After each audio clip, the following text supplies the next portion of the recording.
Hare Krishna, everyone, and welcome back once again to our series on the glories of Sri Vrindavan Dham.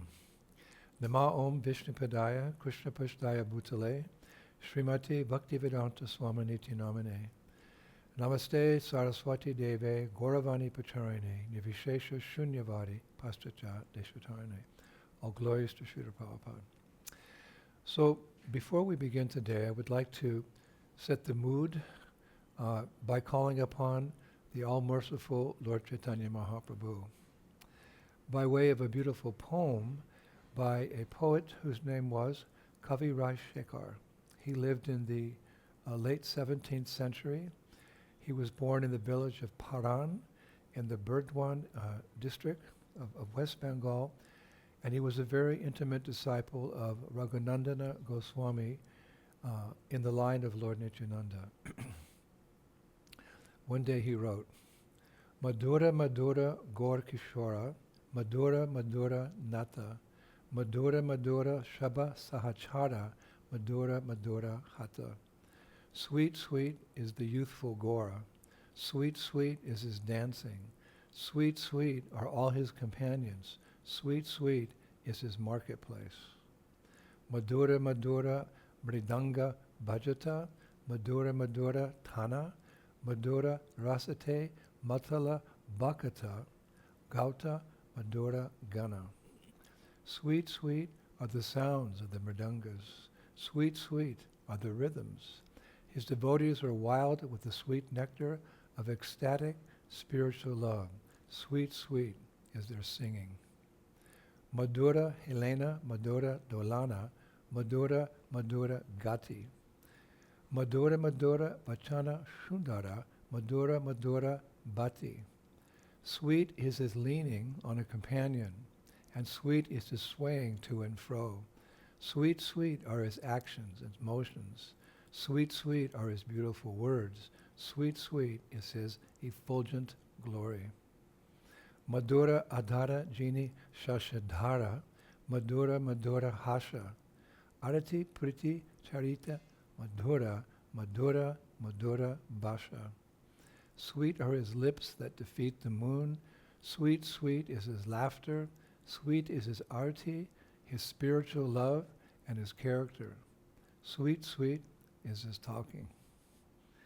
Madhura Yugala Nayana Ratula, Madhura Ikite Chaya, Madhura Premera, Madhura Badhara, Vachita Shekhara Rai, Shekhara Rai. Sweet are his reddish eyes, sweet are his sidelong glances, but unfortunately, Shekhar Rai has not attained his sweet, loving service. But unfortunately, Shekhar Rai has not attained his sweet, loving service. We thank that poet. So we're continuing with our mini-series on Stimulation for Ecstatic Love, and this will be part 126. And herein we'll continue discussing Srimati Radharani's dress and attire. Fortunately, a lot of detail on this subject is given by Srila Prabodhananda Saraswati in his Radhakrishna Gunadesha Dipika, beginning from text 143, specifically in regards to decorations worn by Sri Radha along with her dress and attire. So he begins with her crown, Tattu Pancha Shikam Pushpai, Pancha Vanayar Virim Itam, Korakar Api Gandharva, Bhushanam Mukutam Bhavet. Lalita Devi makes a crown using flowers and buds of 5 colors. This crown is used to decorate Sri Radha. Number 2, a string of flowers tied around the braids of her hair. Keshabandhana Dhori Cha, Vichitrai Koraka Divi, Avali Gumhita Gadam, Balapas Yeti Kirtita. Flower buds and similar ingredients closely strung together and placed on her hair are known as balapasya. That's a hair braid ornament. Balapasya. Then earrings. Skilled craftsmen say there are 5 kinds of earrings she uses. They are known by the names Tatanka, Kundala, Pushpi, Karnika, and Karna Veshtana. So, Tantaka, a hollow gold post worn in the ear, is called Tatanka. This kind of earring is of two varieties. In the first variety, the petal of a golden ketaki flower is attached to this earring. In the second kind, the petal of some other colorful flower is attached. Then Kundala. When the earring is fashioned from flowers in order to resemble a certain object, the earring is called Kundala. There are many different kinds of Kundala earrings. The flowers may be arranged to resemble a peacock, a shark, a lotus, a half moon, or many other things, the earrings. So much detail it gives. Pushpi. The Pushpi earrings are fashioned from 4 different kinds of flowers, placed in a circle with a large gunja berry in the middle.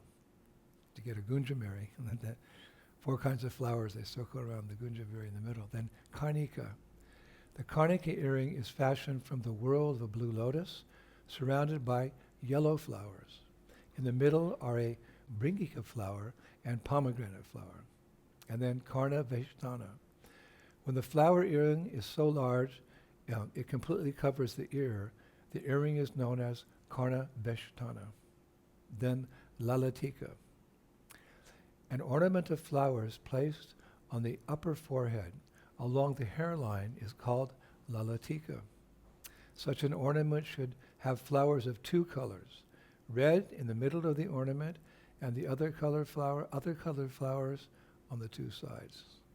He's giving a lot of detail. Hopefully our pujaris can use this. Then number 5, Grai Veyaka. It's a flower collar.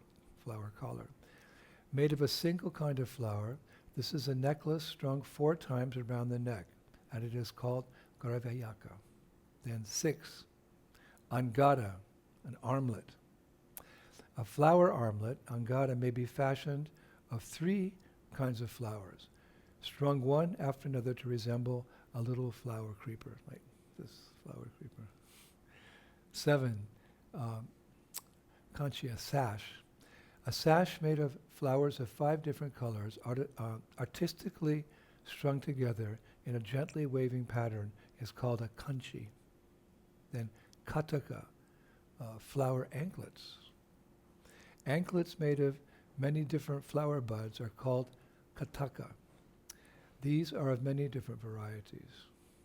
Then number 9, mani bandhani, the bracelet.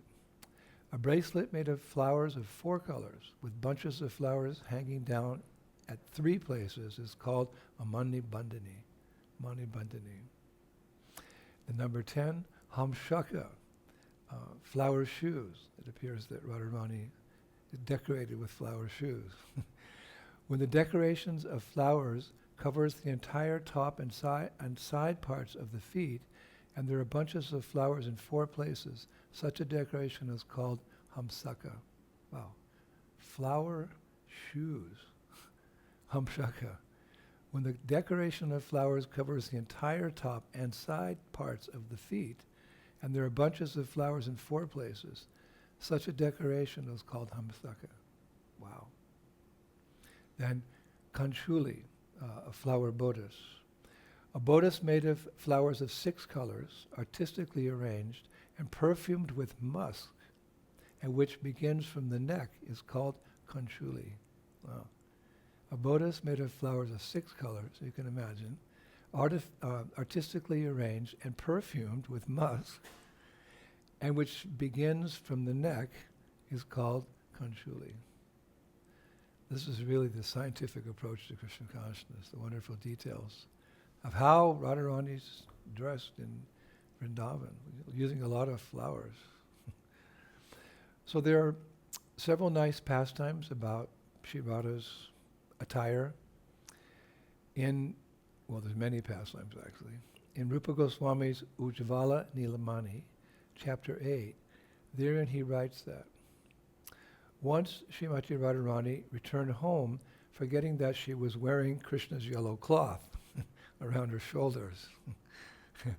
And when Radharani's mother-in-law, Jatila, saw this yellow cloth, Instead of the customary cloth of another color, Rupa writes, she sensed foul play and angrily stared at her daughter-in-law. At that time, Vishakasaki tried to protect her friend Radharani by speaking the following words to Jatila, her mother-in-law. Dear Jatila, at the festival, all us young girls, our hearts fluttering with happiness, playfully doused Radharani with a strong mixture of turmeric and water, which dyed her silken shoulder cloth yellow.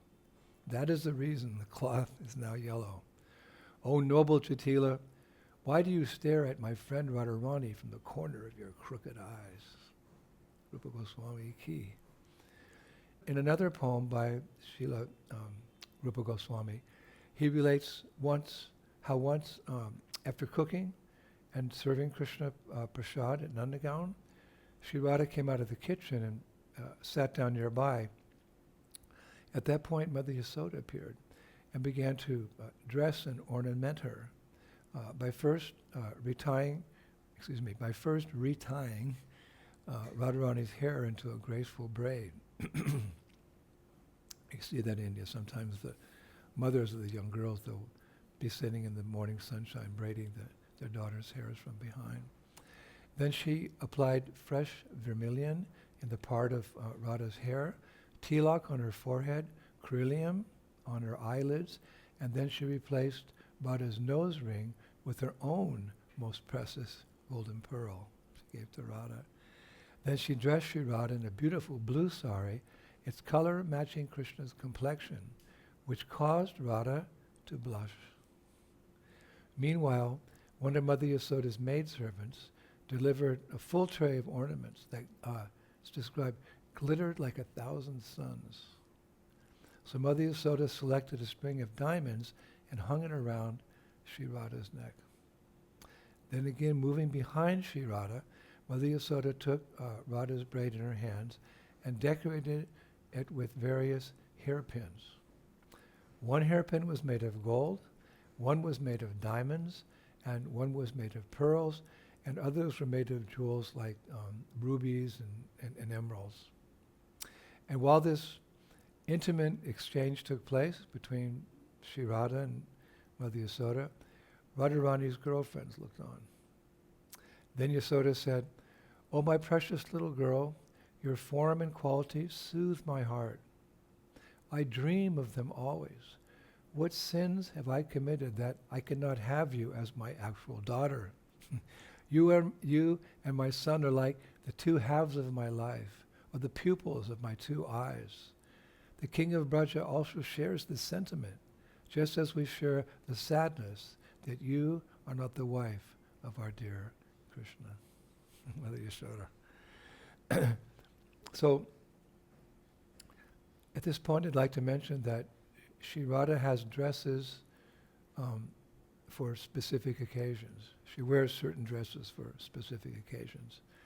Srila Bhaktivinoda Thakur writes in his Gita Vali, verse 5, that sometimes Sri Radha dresses herself according to her mood. Dhira dhira bhava patavasa, he writes. Dhira dhira bhava patavasa, meaning she is clothed in a two-part silken garment of both sober and non-sober emotional ecstasies. That's pretty deep. She is clothed in a two-part silken garment of both sober and non-sober emotional ecstasies. She has decorated herself with those moods, we could say. Now, an example of different clothes for special moods or purposes are, she has clothes for bathing, and she has certain clothes for nighttime pastimes. Regarding bathing, Srila Kavikarnapur writes in Ananda Vrindavan Champu, chapter 12, upon arriving at the Jamuna, Radharani and her impatient Braja Kumaris, means her gopis, immediately threw off their woolen shawls, covered by thin white cotton bathing outfits. Their blissful bodies look more beautiful than a stream of falling snow. Wow. Now in his book, The Color Guide to Radha Kund, by one of ISKCON's actually first Parikrama pundits, you could say, Raja Shekhar Das Brahmachari. We owe a lot to that devotee. Raja Shekhar Das Brahmachari. He wrote some of the original books about Parikrama. He relates that when Shri Radha and her gopis swim in Shamakund, they first place their clothes carefully on a nearby Pilul bush, P-I-L-U. They put their clothes over that Pilul bush, and then they enter the water. And as we've many times discussed, such plants, or trees, or flowering bushes, are all fully conscious devotees, serving the divine couple in their own unique ways. Everything, every living entity in Goloka Vrindavan is fully realized devotee. Nitya Siddha, they've always been fully realized. So thus this Pilu bush that holds the gopis' clothes while they're bathed also witnesses their pastimes. So this Pilu bush in particular, this particular bush, it's described, was formerly a Vaishnava Brahmana from Lord Shiva's holy city of Kashi, who executed severe austerities, this devotee, this gentleman, hoping to ask a boon from the Lord face to face. And pleased with this devotee's resolve, Krishna eventually appeared to him. Thus this Brahmana requested that he be allowed to participate in Krishna's pastimes, and so the Lord fulfilled his desire in this particular way. So thereafter that Brahman became that Pilu bush by the bank of Shamakund and served the gopis by holding their clothes as they bathed daily. Presently, there's a Bhajan Kutir, or the old Bhajan Kutir, you could say, of Vishwanath Chakravarti Thakur, just beside that Pilu bush at Shamakund in Vrindavan. You can take darshan there. Actually, it's said that while Vishwanath Chakravarti Thakur resided there in that Bhajan Kutir on the banks of Shamakund next to this Pilu bush, he would sometimes discuss the divine couple's pastimes with the bush. They would have conversations. Fully Krishna conscious, pure devotees, or Brajbasis. Now, regarding Radharani's dresses for nighttime pastimes, Srila Jiva Goswami, in his commentary on Ujjvala Nilamani, 574, he writes, sometimes Sri Radhika takes on the role of Abhisarika. And Abhisarika is a Nayika or a heroine who is eager to meet her beloved. And she decides to meet him by leaving her home at midnight. That's the definition. So Jiva Goswami writes that usually an Abhisarika selects the full moon day for her Abhishara, means her rendezvous with Krishna. And Tatscha Praya Shuklam Eva Bhavati. On such days, Sri Radha's cloth is usually pristine white. We touched on this in a couple of classes years ago. This, of course, allows her to blend in with all the surroundings, so no one can see her going to a rendezvous with Krishna. To facilitate that meeting, Vrinda Devi arranges that everything in the forest is also of a whitish color, including the trees, the leaves, the flowers, and even the grass. I think I mentioned one time, this is transcendental choreography. Transcendental choreography. Then in Payavali, verse 194, Sri Rupa Goswami writes, Pari Dehi Nilam, Pari Dehi Nilam. That on a moonless night, when it's dark, Sri Radha wears dark bluish cloth, Pari Dehi Nilamam, to blend into the darkness on her way to a rendezvous with Krishna, so she won't be seen. On that dark moon night, Vrinda Devi arranges that the whole forest, Vrindavan forest, is bathed in black. Again, the trees, the leaves, the flowers, and the ground, everything's black in color. Again, for the purpose that no one can see Radharani while she's on her way to her transcendental secret meeting with Krishna. Deep spiritual emotions. Now the acharyas point out that, of course, Krishna is also dark, like a monsoon cloud, which also ensures during those nighttime pastimes that no one can see him or their meeting.